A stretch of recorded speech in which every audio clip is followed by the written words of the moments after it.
Ward నాయకులందరూ stage మీదకి రావాల్సిందిగా కోరుతున్నాము. మరియు వేదిక మీద ఉన్నటువంటి తెలుగుదేశం పార్టీ నాయకులు, కార్యకర్తలు, 3వ వార్డు పెద్దలు, కార్యకర్తలకు హృదయపూర్వక నమస్కారాలు తెలియజేస్తూ ఈ కార్యక్రమానికి వచ్చినటువంటి మహిళా సోదరి మనందరికీ కూడా మనస్ఫూర్తిగా అభినందనలు, నమస్కారాలు తెలియజేస్తా ఉన్నాం. దయచేసి మీరు ఏ శిక్ష చేసినా మేము దానికి బద్దులు అవుతాం. ఎందుకంటే ఇది అసలు జీవితంలో ఎవరు కూడా ఊహించలేనటువంటి గొప్ప సంఘటన. ఎవరు కూడా దీని ఫలాలు మాకు దక్కుతాయి అని ఏమాత్రం ఆశ పెట్టుకోనటువంటి సంఘటన ఇది. మంచి మీటింగ్ జరిగింది.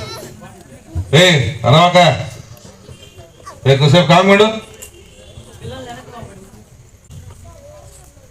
ఆ మీటింగ్ రోజు ముఖ్యమంత్రి గారికి ఒక మాట ఇచ్చాం.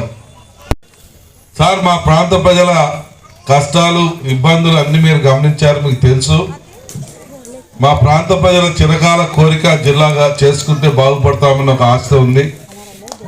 మీ వల్ల ఆ కోరిక నెరవేరితే జీవితాంతం మిమ్మల్ని గుర్తుపెట్టుకొని మిమ్మల్ని హృదయాల్లో పెట్టుకొని చూసుకుంటాం, జిల్లాకు మేము పేరు పెట్టుకుంటాం సార్ అని చెప్పాం.